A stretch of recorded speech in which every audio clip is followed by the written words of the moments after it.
Hello students, welcome back in physics class 12 की physics study कर रहे हैं। पार्ट सेकंड हमारा चल रहा है और हमारा चैप्टर चल रहा है वेव ऑप्टिक्स। प्रीवियस वीडियो में हम स्टडी किए थे प्रकाश के व्यतिकरण की घटना के बारे में और इस वीडियो में हम स्टडी करेंगे प्रकाश के विवर्तन की घटना के बारे में। देखिए, विवर्तन क्या होता है। बेसिकली विवर्तन किसी कोई सोर्स है हमारा, जैसे ध्वनि स्रोत होता है, बाहर कहीं पर गाड़ी चल रही है, उसके हॉर्न की आवाज़ हमें रूम के अंदर आ जाती है, तो इसका अर्थ क्या है कि जो प्रकाश जो ध्वनि आई है, जो ध्वनि की तरंगे हैं, वो हल्की फुल्की जहाँ भी जगह दिखती है गेट के पास या विंडो के पास से, वहाँ से होकर के हमारे कानों तक आ जाती है। मुड़ करके ध्वनि तरंगे हमारे कानों तक आ जाती है, जिस कारण हमें ध्वनि बहुत दूर से सुनाई दे जाती है।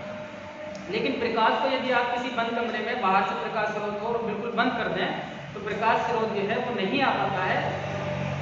इसका रीज़न क्या है? इसका रीज़न ये है कि जो ध्वनि है उसकी जो तरंगदैर्घ्य है वो ऑलमोस्ट मीटर में होती है। जो हमारे खिड़की दरवाजे होते हैं उनके भी साइज लगभग मीटर में ही होते हैं, तो इस वजह से वो ध्वनि तरंगों का विवर्तन हो जाता है, मुड़ करके वो हमारे पास तक आ जाती हैं, लेकिन प्रकाश की तरंगें नहीं आ पाती हैं।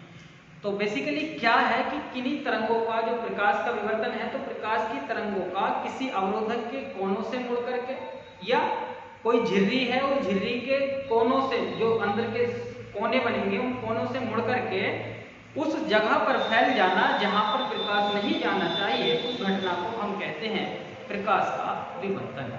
दैट मीन्स अगर आप देखें कि मैंने कोई अवरोधक रखा और पीछे से टॉर्च मारी, तो टॉर्च मारने के बाद में जितना इसका अवरोधक का साइज है, इस जगह पर मेरे को छाया, दैट मीन्स अंधेरा दिखाई देना चाहिए, लेकिन हम देख पाते हैं कि अगर ये अवरोधक का साइज बहुत कम है, ऑलमोस्ट प्रकाश की तरंगदैर्घ्य के बराबर है, तो ये प्रकाश जो यहाँ से चल रहा था, जो ये प्रकाश यहाँ से चल रहा था, पीछे से आया और इसके कोनों से टकराया, तो वो टकराने के बाद में इसकी छाया में भी थोड़ा बहुत चला जाता है। तो प्रकाश का किसी अवरोधक के कोनों से मुड़कर के उसकी छाया के अंदर भी आ जाने की जो घटना है वो प्रकाश का विवर्तन कहलाती है। ये अवरोधक हो सकता है, ये झिर्री हो सकती है। जैसे हमने ये कोई झिर्री है, पीछे से हम टॉर्च मार रहे हैं तो यहाँ से प्रकाश की किरणें आएंगी और आने के बाद में वो बेसिकली प्रकाश हमको कहाँ दिखना चाहिए? यहाँ पे दिखना चाहिए, लेकिन हल्का बहुत प्रकाश की जो लाइटें हैं वो अमूमन के ऊपर नीचे की दिखाई देती हैं। इसी घटना को क्या कहा जाता है? प्रकाश का विवर्तन। ठीक है, तो ये प्रकाश का किसी अवरोधक के कोनों से मुड़ने की घटना क्या कहलाती है? प्रकाश का विवर्तन। अब प्रकाश का जो विवर्तन है वो ये होने की शर्त ये है कि जो अवरोधक हो या ये छिद्र हो, इनके जो साइज है वो प्रकाश की तरंगदैर्घ्य के बराबर हो। यदि वो बड़े हो जाते हैं तो ये जो झिर्री है ये बस वहीं पर प्रकाश हमको दिखाई देगी जितना इसका साइज होता है। ठीक है, अब हम आ जाते हैं कि विवर्तन कितने प्रकार का होता है। तो विवर्तन प्रकाश का हमारा दो प्रकार का होता है, एक फ्रेनल और एक होता है फ्रेनहोफर। तो फ्रेनल और फ्रेनहोफर में क्या डिफरेंस है? माइनर सा डिफरेंस है कि फ्रेनल विवर्तन में जो है प्रकाश स्रोत और जहां पर हम एक्सपेरिमेंट कर रहे हैं स्लिट और जो हमारा पर्दा होता है जिसके ऊपर हम ऑब्जर्व करते हैं, उनके बीच की डिस्टेंस यदि सीमित है, लिमिटेड है, 2 मीटर, 4 मीटर, 6 मीटर, तो वो हमारा कहलाता है उस प्रकार का विवर्तन फ्रेनल विवर्तन। यदि वो अनलिमिटेड है, प्रकाश स्रोत कहीं दूर से आ रहा है और हम एक्सपेरिमेंट कर रहे हैं, तो उस केस में हम कहते हैं फ्रेनहोफर विवर्तन। तो हम यहाँ पर स्टडी करेंगे फ्रेनहोफर विवर्तन। ठीक है, अब फ्रेनहोफर विवर्तन में हमारा जो कॉन्सेप्ट, जो टॉपिक है वो है हमारा एकल झिर्री के द्वारा प्रकाश का विवर्तन। कि अगर आप कोई स्लिट लें और उसका साइज बहुत मिनिमम हो, लगभग प्रकाश की तरंगदैर्घ्य के बराबर हो, तो आप उस स्लिट से प्रकाश के अपवर्तन की घटना को किस प्रकार से देखते हैं। ठीक है, तो हमने यहाँ पर ये डायग्राम बना है एकल झिर्री का, उसको समझ लेते हैं क्या बना है। इसमें कोई प्रकाश स्रोत, यहाँ पर हमने इसको दिखाया गया है कि पास में है, लेकिन ये पास में नहीं है, बहुत दूर रखा हुआ है। प्रकाश स्रोत से प्रकाश की किरणें आती हैं और जो प्रकाश की किरणें जब आएंगी तो इन जो प्रकाश की किरणें हैं वो तरंगाग्र की कैसी होती हैं? परपेंडिकुलर होती हैं। ठीक है, तो ये तरंगाग्र के रूप में भी ले सकते हैं और प्रकाश की किरणों के रूप में भी हम इसको स्टडी कर लेते हैं। तो प्रकाश की किरणें स्रोत से आती हैं, एक प्राथमिक लेंस लगा दिया जाता है। वो लेंस क्या करेगा? आने वाली प्रकाश की किरणों को समांतर कर देता है। क्योंकि हम पीछे से जानते हैं कि जब कोई प्रकाश की किरणें किसी उत्तल लेंस पर पड़ती हैं तो वो उसको क्या कर देता है? समांतर कर देता है। तो इसने इसको समांतर किया है, ये लगभग इसके फोकस पर रखा हुआ माना जाता है। तो समांतर हो गया।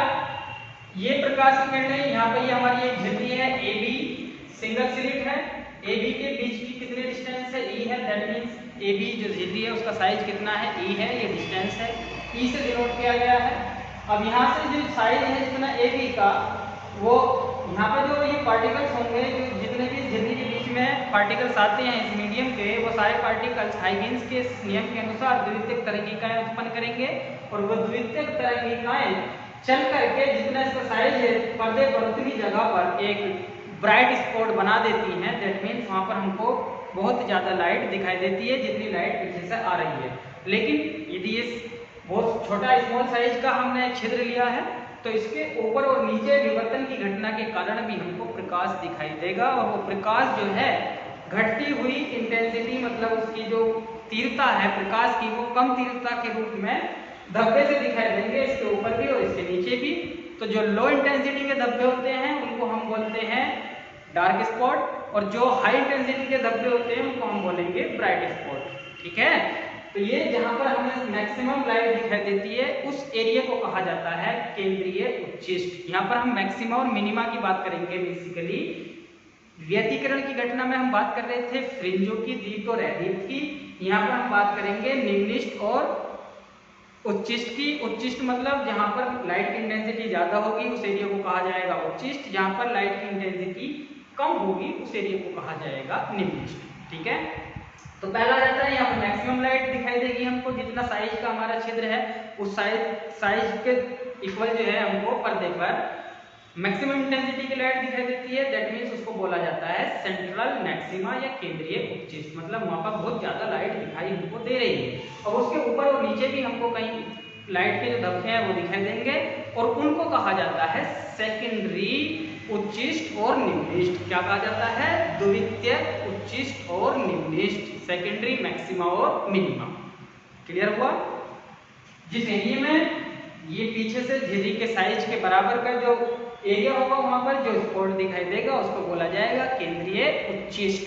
ठीक, अब उसके ऊपर और नीचे जहां पर भी हमको लाइट के स्पॉट्स नजर आएंगे ब्राइट और डार्क, उनको बोला जाएगा द्वितीयक उच्चिष्ट और द्वितीयक निम्निष्ठ। ठीक है, अब यहाँ पर जो ये पार्टिकल्स हैं झिल्ली में बहुत सारे पार्टिकल्स होंगे, सभी द्वितीयक तरंगिकाएं उत्पन्न करेंगे। तो जो सेम फेज में जाएंगी वो तो यहाँ पे जाके इकट्ठा हो जाएंगी। अब इनसे टकराने के बाद कोणों से, क्योंकि विवर्तन की घटना हो रही है, तो कोणों से जितने एंगल पर टकराएंगे इसको बोला जाता है विवर्तन कोण। क्या बोला जाता है? विवर्तन कोण। ठीक है, ये एंगुलर पोजीशन भी बोल देते हैं। तो हमने मान लिया कि यहाँ से जाने वाली कोई लाइट की रे है वो थीटा एंगल पर विवर्तित हुई, ये भी थीटा पर हुई और ये भी थीटा पर हुई, और पर्दे पर स्थित कोई बिंदु है, वो बिंदु कौन सा है? P है। यहाँ से बिंदु O से P तक की डिस्टेंस कितनी है? x है। ठीक है, कितनी है? x है, और वो यहाँ पर P पर जाकर मिल रही है। तब यहाँ से A और B से जो जाने वाली द्वितीयक तरंगिकाएं हैं वो बिंदु P पर मिल जाती हैं। अब हमें P पर क्या दिखाई देगा? उच्चिष्ट दिखाई देगा या निम्निष्ठ दिखाई देगा, इसको हमें फाइंड करना है। और ये उच्चिष्ट और निम्निष्ठ कहलाएंगे द्वितीयक उच्चिष्ट या द्वितीयक निम्निष्ठ। ठीक है, क्लियर है? चलिए, तो हमने इसने थीटा थीटा एंगल पर मान लिया है। तो देखिए ये देखा जाएगा कि यहां से जो तरंग जा रही है और जो यहां से तरंग जा रही है, यदि इन दो की बात कर रहे हैं, यहां से जो जा रही है A से और जो B से जा रही है, यदि इन दोनों तरंगों के बीच की वेव जो पाथ डिफरेंस है, जो पथांतर है, वो लैम्डा की टर्म में आएगा। कितनी टर्म में आएगा? लैम्डा की टर्म में आता है। दैट मीन्स यहां से यहां तक का वैल्यू, E की वैल्यू जो है वो लैम्डा के बराबर होगी। किसकी वैल्यू? इसके बराबर हो गई लैम्डा के बराबर। हमने क्या दोनों के बीच का पथांतर मान लिया, तो ये क्या हो जाएगा मेरा? λ/2। अगर मैं बीच में कोई पॉइंट लूं और यहां से क्या हो जाएगा? λ/2। अब इन तीनों को जो है बिंदु P पर मिलाएं हम। कहां पर मिलाएं? P पर मिलाएं। ऐसे जाएंगे, ये भी ऐसे जाएगी, ये भी ऐसे जाएगा। ठीक है, ये बिंदु P है जहां पर ये मिल रहे हैं। अब जरा देखिए ये तरंग यहां से जा रही है, यहां से जा रही है, यहां से जा रही है, इन दोनों के बीच का पथांतर कितना है? λ/2। λ/2 में हम पीछे प्रीवियस क्लास में पढ़े हैं कि जब कोई दो तरंगों के बीच का पथांतर λ/2 होता है तो अध्यारोपित तरंग का आयाम कैसा आता है? मिनिमम आता है। तो यहाँ पर हमको क्या मिल जाएगा? मिनिमम। अब इन दोनों के बीच का क्या है? λ/2। जब ये दोनों जाकर के मिल रही होंगी तो क्या मिलेगा हमको? फिर मिनिमम आयाम मिलेगा। दैट मीन्स हमको यहाँ पे नजर आएगा डार्क स्पॉट, दैट मीन्स निम्निष्ठ। ठीक है, अगर मैं 2 लैम्डा बना दूं तो फिर हम इसको 4 पार्ट में डिवाइड करके देख सकते हैं कि यहाँ पर फिर भी हमको निम्नलिखित दिखेगा। अगर 3 लैम्डा बना दूं तो 6 पार्ट में डिवाइड करके देखूंगा तो फिर भी हमको यहाँ पर क्या दिखाई देगा, निम्नलिखित दिखाई देगा। तो हम फाइनली ये कह सकते हैं कि बिंदु P पर निम्नलिखित की स्थिति निकालने के लिए, द्वितीयक निम्नलिखित की स्थिति निकालने के लिए, द्वितीयक निम्नलिखित की स्थिति निकालने के लिए A और B के बीच का जो पथांतर है, A और B के जो बीच का पथांतर है, दोनों तरंगों के बीच का पथांतर वो m लैम्डा की फॉर्म में होना चाहिए। कैसी फॉर्म में होना चाहिए? m लैम्डा की फॉर्म में होना चाहिए। यदि वो m लैम्डा की फॉर्म में है तो हमको बिंदु P पर निम्नलिखित प्राप्त होगा। कैसा प्राप्त होगा? निम्नलिखित प्राप्त होगा। हम पहले द्वितीयक निम्नलिखित की बात कर रहे हैं, तो द्वितीयक निम्नलिखित के लिए क्या लिख लेते हैं? द्वितीयक कहां पर निकाल रहे हैं? बिंदु P पर। द्वितीयक निम्नलिखित के लिए, बिंदु P पर द्वितीयक निम्नलिखित के लिए पथांतर BL की वैल्यू चाहिए मेरे को। पहले पथांतर ये तो होगा, ये तरंग और ये तरंग के बीच का। अब जरा देख लेते हैं ट्रायंगल ALB में अगर मैं ये पथांतर की वैल्यू निकालूं तो साइन थीटा लगाऊं, साइन थीटा बराबर होता है लंब बटे कर्ण। लंब कितना है? ये थीटा, थीटा के सामने क्या आ गया? पथांतर वाली वैल्यू आ गई BL अपॉन कर्ण कितना है? ये आ गया E sin theta is equal to आ गया BL। BL क्या है हमारा? पथांतर। क्या है हमारा? पथांतर है। अब देखिए जब BL मेरा पथांतर है तो निम्नलिखित के लिए E sin थीटा की वैल्यू, दैट मीन्स पथांतर की वैल्यू बराबर होनी चाहिए m लैम्डा। कैसी होनी चाहिए? m लैम्डा की फॉर्म में होनी चाहिए। ठीक है, किस फॉर्म होनी चाहिए? m लैम्डा की। अब अगर यहाँ पे m लैम्डा लिख दिए तो आप इसको भी m लिख सकते हैं। क्या लिख सकते हैं? m लिख सकते हैं। मतलब mh निम्नलिखित की पोजीशन को डिफाइन करेगा, थीटा है। देखिए अगर मैं निकालना चाहता हूं पहला फर्स्ट निम्नलिखित, क्या निकालना चाहते हैं? फर्स्ट द्वितीयक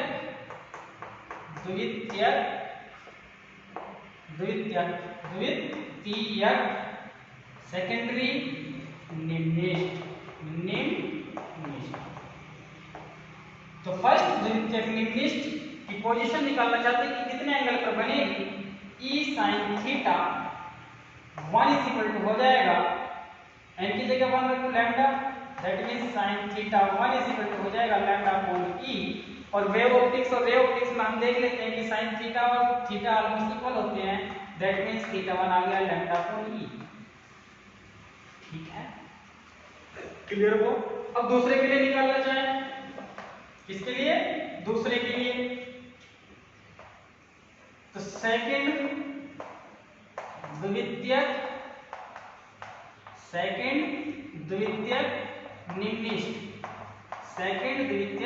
निम्नलिखित के लिए m बराबर होना चाहिए 2। अब फॉर्मूले में रखेंगे तो हमको क्या प्राप्त होगा? E sin theta 2, that means angular position of द्वितीयक निम्नलिखित इज इक्वल टू 2 लैम्डा। यहां से ऐसे लिख सकता हूं theta 2 is equal to 2 lambda upon E। ठीक है, इसी प्रकार से थर्ड के लिए निकालूं। थर्ड द्वितीयक निम्नलिखित, तो थर्ड द्वितीयक निम्नलिखित की पोजीशन क्या हो जाएगी? E sin theta 3 is equal to 3 lambda. तो थीटा 3 इज इक्वल टू कितना लिख दूं? 3 लैम्डा अपॉन E। क्लियर हुआ? तो हम n तक निकाल सकते हैं।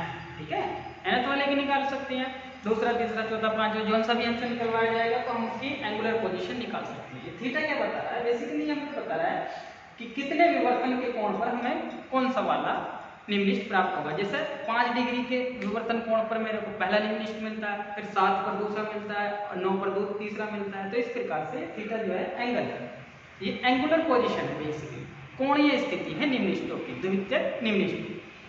क्लियर हो गया? ठीक है। जो हम पीछे पढ़े थे व्यतिकरण, उसमें हमने उनकी लीनियर और एंगुलर दोनों पोजीशन निकाली थी, तो यहाँ पर भी हम दोनों निकाल सकते हैं। पहले हम बात किसकी कर रहे हैं? कोणीय स्थिति की, कि कितने कोण पर हमें निम्निष्ट प्राप्त होता है, वो हम यहाँ से फाइंड आउट कर सकते हैं। क्लियर हो गया? अब बात आती है उच्चिष्ट की। बात किसकी आती है? उच्चिष्ट की। दो निम्निष्टों के बीच में हमको, जहाँ पर दो डार्क स्पॉट मिले हैं, हमको बेसिकली हम कह सकते हैं, तो उनके बीच में एक ब्राइट स्पॉट जरूर मिलता है, उसको हम उच्चिष्ट बोलते हैं। ठीक है, वो भी उच्चिष्ट का कहलाए जाएंगे, वो भी द्वितीयक उच्चिष्ट के नाम से ही जाने जाएंगे। क्योंकि यहाँ पर जो ये ब्राइट वाला सेंट्रल मैक्सिमा मिल जाता है हमको, केंद्रीय उच्चिष्ट मिल जाता है, उसके बाद बाकी को ऊपर वाले नीचे वाले को द्वितीयक के नाम से ही जानते हैं। तो इसको हटाते हैं। अब आ जाती है बात द्वितीयक उच्चिष्ट के लिए, उन्हें कैसे फाइंड आउट करेंगे? तो द्वितीयक उच्चिष्ट के लिए जो हमारी वेव्स यहाँ से चलेंगी, जो तरंगें चलेंगी, उन तरंगों के बीच का जो पथांतर है, ध्यान से सुने, उन तरंगों के बीच का जो पथांतर है, यदि वो 3 λ/2, 5 λ/2, 7 λ/2, 9 λ/2 की टर्म में आता है, यदि इस तरह की टर्म में आता है, तो हमारा जो बिंदु P पर, यदि हम P की बात करें, तो बिंदु P पर हमको द्वितीयक उच्चिष्ट प्राप्त होगा। क्या प्राप्त होगा? द्वितीयक उच्चिष्ट। किस केस में? जब, यहां पर लिख देता हूं मैं, द्वितीयक उच्चिष्ट के लिए। किसके लिए? द्वितीयक उच्चिष्ट के लिए। Angular position that means E sin theta m is equal to हो जाएगा, पथांतर हो जाना चाहिए मेरा 2m + 1 λ/2 की टर्म। जैसा हमने उसको 4 पार्ट में डिवाइड किया, वैसे हम इसको जब डिवाइड करेंगे तो हम ये पाएंगे कि यदि मैं m की जगह 1 रख दूं तो 3 λ/2, यदि मैं इसको 3 पार्ट्स में डिवाइड करूंगा तो 2 तो निम्निष्ट बना देंगे, और जो तीसरा वाला पार्ट P के ऊपर पहुंचेगा वो अपनी इंटेंसिटी वहां पर शो करेगा, जिस वजह से हमें वहां पर ब्राइट स्पॉट दिखाई देगा। ठीक है, तो हम यहाँ से याद रखेंगे डायरेक्टली। अगर मैं यहाँ से थीटा m की वैल्यू निकालूं nth केस में, तो ये nth केस में तो 2m + 1 λ/2 ठीक है। हम निकाल लेते हैं फर्स्ट द्वितीयक, फर्स्ट ये प्रथम द्वितीयक उच्चिष्ट की पोजीशन क्या होगी, कितने एंगल पर बनेगा? उच्चिष्ट θ1 बराबर हो जाएगा 2 × 1 + 1 λ/2, दैट मींस 3 λ/2 E। ठीक है, ये होगी मेरा पहला। सेकंड की बात करूं तो m की जगह कितना रख दूं? 2। सेकंड मतलब द्वितीय, सेकंड द्वितीयक उच्चिष्ट की पोजीशन क्या होगी? एंगुलर पोजीशन वो हो जाएगी θ2 = 5 λ/2 E, 5 λ/2 E। अगर थर्ड को निकालूं तो थर्ड द्वितीयक उच्चिष्ट, थर्ड द्वितीयक उच्चिष्ट θ3 की एंगुलर पोजीशन हो जाएगी, यहाँ पर रखूंगा 3, 2 × 6 और 1 7 λ/E। इस प्रकार से मुझे ऊपर और नीचे ये प्राप्त होंगे। तो ऊपर वालों को हम प्लस से डिनोट कर देते हैं, नीचे वालों को हम माइनस से डिनोट कर देते हैं। तो बेसिकली वहां पर फॉर्मूले में हम ये भी रख लेते हैं प्लस माइनस। ठीक है, तो जो हमारा पहले वाला था, यदि उसमें नीचे पोजीशन निकालनी है तो माइनस में आ जाती है, ऊपर निकालनी है तो प्लस में आ जाती है। वो केवल सिंबल है कि वो प्लस ऊपर वाला दिखा रहा है, माइनस नीचे वाला। क्लियर? तो ये होगी हमारी एंगुलर पोजीशन किस किस की? ये होगी द्वितीयक उच्चिष्ट की और द्वितीयक निम्निष्ट की। ठीक, अब हम निकाल लेते हैं ये जो सेंट्रल मैक्सिमा बना है यहाँ पर, इसकी चौड़ाई कितनी होती है? सेंट्रल मैक्सिमा है, इसकी चौड़ाई कितनी होती है? तो इसकी चौड़ाई निकालने के लिए सेंट्रल मैक्सिमा ये केंद्रीय उच्चिष्ट की चौड़ाई, केंद्रीय उच्चिष्ट की चौड़ाई, जरा ध्यान से देखें। देखिए यहाँ से यहाँ तक तो ये हो गया।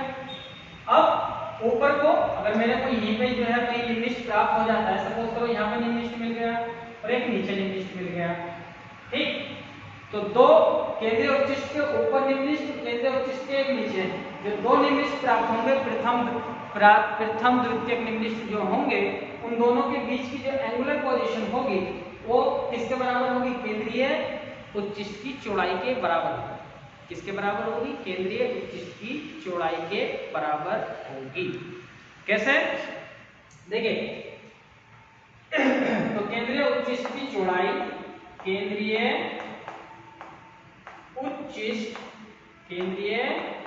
उच्चिष्ट की जो चौड़ाई है, चौड़ाई वो बराबर होगी 2 टाइम्स इनटू प्राथमिक निम्नलिखित इनटू प्रथम निम्नलिखित की कोणीय स्थिति। यहाँ पर समझ लेते हैं ऐसा क्यों है। देखिए यहाँ पर देखें, अगर मैं यहीं से बात करूं, सपोज करें ये यहाँ से यहाँ तक मेरे को ये निम्नलिखित मिल गया, तो बीच में सेंट्रल मैक्सिमा बचा। अब यहाँ से जितने एंगल पर प्रथम निम्नलिखित मिला है ऊपर, जितने एंगल पर ये मिला है दैट मींस ये θ1, दैट मींस ये θ1, तो टोटल कितने एंगल पर बनेगा ये हमारी कोणीय चौड़ाई कितनी हो जाएगी सेंट्रल मैक्सिमा की? तो θ1 प्लस θ1 तो θ के बराबर हो जाएगी। तो ये क्या है? टोटल निम्नलिखित कोणीय स्थिति। ठीक है, चलो तो अब आ जाते हैं, टोटल कितना हो जाएगी? 2 इंटू प्रथम के लिए क्या आ रहा था, हमने फॉर्मूला लिखा था, तो हमने ये लिखा था कि थीटा बराबर m लैम्डा अपॉन e। और प्रथम के लिए क्या था? ये थीटा के लिए था, तो θ1 बराबर क्या हो जाएगा? Lambda upon e। ठीक है, तो 2 into lambda upon e is equal to कितना हो गया? 2 लैम्डा अपॉन e। ये हो गई केंद्रीय उच्चिष्ट की चौड़ाई। केंद्रीय उच्चिष्ट की चौड़ाई, सेंट्रल मैक्सिमा की चौड़ाई कितनी होती है? वो होती है 2 लैम्डा अपॉन e। ठीक है, अब देखिए जो व्यतिकरण पढ़े थे हम, उसमें पढ़े थे कि जो फ्रिंजें हैं हमारी वो डार्क, वो ब्राइट, अदीप्त की जो फ्रिंजें बन रही थी वो बराबर की बनती हैं। इक्वल इंटेंसिटी जो है वो ऊर्जा के संरक्षण के नियम का पालन भी होता है वहां पर। ठीक है, लेकिन यहाँ पर जो ये फ्रिंज वो बनेगी हमारी, जो विवर्तन की घटना होगी उसमें जो सेंट्रल मैक्सिमा होगा वहां पर मैक्सिमम, इधर को दिखा देते हैं, दिखेगा नहीं, तो वहां पर जो सेंट्रल मैक्सिमा होगा वहां पर प्रकाश की तीव्रता अधिकतम होगी, बाकी उसके आसपास कैसी होगी? न्यूनतम तीव्रता होगी। तो उसको हम ग्राफ के द्वारा भी ड्रॉ कर सकते हैं कि एंगुलर पोजीशन लें थीटा और यहाँ पर लें प्रकाश की तीव्रता। तो ये तो हो गया मेरा सेंट्रल मैक्सिमा, दैट मींस प्रकाश की तीव्रता कैसी रहेगी? मैक्सिमम। ये हो गया फर्स्ट सेकेंडरी मिनिमा। उसके बाद कुछ प्रकाश दिखाई देगा, फिर मिनिमा आएगा, फिर थोड़ा बहुत प्रकाश दिखाई देगा, फिर मिनिमा आएगा। इसी तरह से इधर को चलेंगे। ठीक है, अब ये किस किस केस पर आ रही है? देखिए लैम्डा अपॉन e पर आया था, तो माइनस लैम्डा अपॉन e पर नीचे की तरफ आ गया।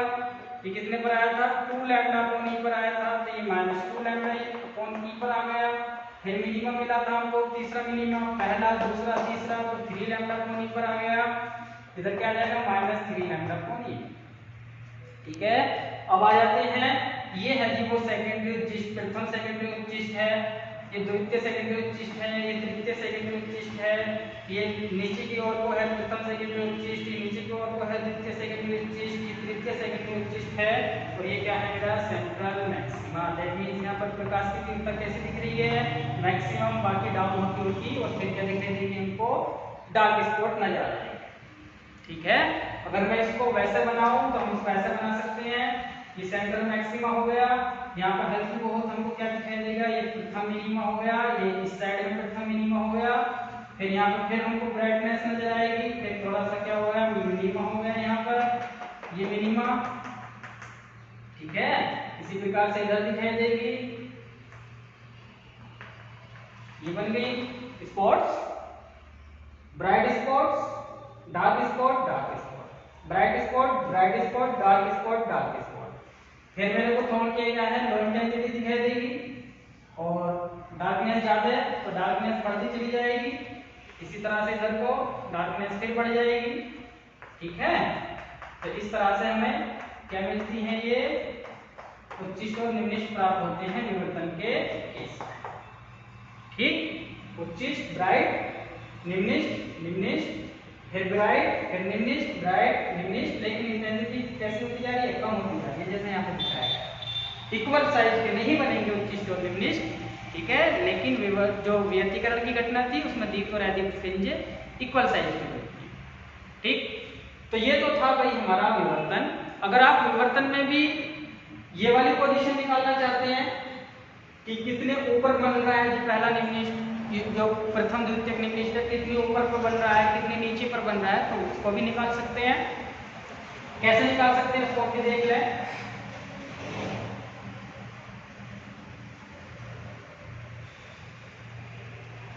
कैसे निकालेंगे देखें।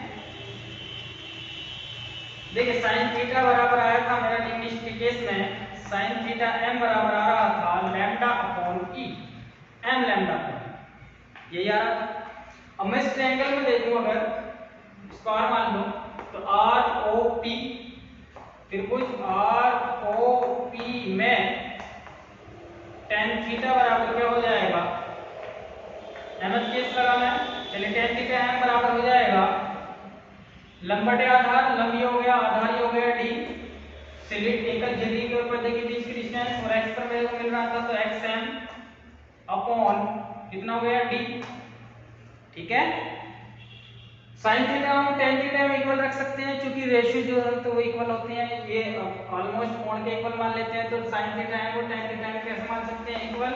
Question number 1, equation number 2, so xm upon d is equal to हो जाएगा m into lambda upon e is equal to हो जाएगा xm is equal to m lambda d upon e। ठीक है, ये किसके लिए आ गई, ये आ गई मेरी लीनियर पोजीशन निम्निष्ट के लिए। किसके लिए, निम्निष्ट के लिए। यदि मैं इसी तरह से उच्चिष्ट के लिए निकालूंगा लीनियर पोजीशन, तो वो आ जाएगी xm is equal to 2m plus 1 lambda D upon E. ठीक है, यहां से हम क्या निकाल सकते हैं, लीनियर पोजीशन। पीछे जो हम पढ़े हैं वो कैसी थी, एंगुलर पोजीशन, वो एंगल बता रही थी कि कितने कितने एंगल पर बनेंगे, ये बता रही है कि सेंट्रल मैक्सिमा से यहां से कितनी कितनी ऊंचाई पर मिनिमा और मैक्सिमा प्राप्त होंगे हमें द्वितीयक वाले। ठीक है, आई थिंक आपको ये क्लियर हुआ है। और अगर हम इसमें एक चीज और देखें तो जो हमने व्यतिकरण पढ़ा है, आपको याद रखने का तरीका ये रहेगा कि जो आप व्यतिकरण पढ़ करके आए हैं उसमें जो दीप्त फ्रिंज की स्थिति वो यहाँ पर निम्निष्ट की फॉर्म के लिए आ रही है लीनियर, और जो वहां पर अदीप्त की स्थिति थी वो यहाँ पर उच्चिष्ट के लिए आ रही है। बस उसमें माइनस लगा हुआ था, क्यों, चूंकि वो 0 से शुरू हो जाती हैं और ये 0 से n की वैल्यू नहीं शुरू हो रही है, यहाँ पर 1 से शुरू हो रही है दोनों केसेस में, और वहां पर 0 से शुरू हो रही थी। ठीक है, बस इतना डिफरेंस है, वहां पर स्मॉल d है, वो भी स्लिट के बीच की डिस्टेंस है, और ये स्लिट की चौड़ाई है, जो स्लिट की डिस्टेंस है e। ठीक है, d वही पर्टिकुलर डिस्टेंस है, लैम्डा प्रकाश की तरंगदैर्घ्य है। तो हल्का बहुत मैच कर जाते हैं, आपको याद रखने के लिए जो है इनको ऐसा याद रख सकते हैं कि जो वहां पर दीप्त का केस था वो यहाँ पर निम्निष्ट का केस है, जो वहां पर अदीप्त का केस था वो यहाँ पर उच्चिष्ट का केस। ठीक है, तो ये आज की क्लास पूरी होती है। यदि आपको वीडियोस अच्छी लगी है तो लाइक शेयर कमेंट जरूर किया करें, और फिर भी अगर आपको कोई प्रॉब्लम है तो आप कमेंट सेक्शन में कमेंट करें और पूछ सकते हैं। Thank you very much.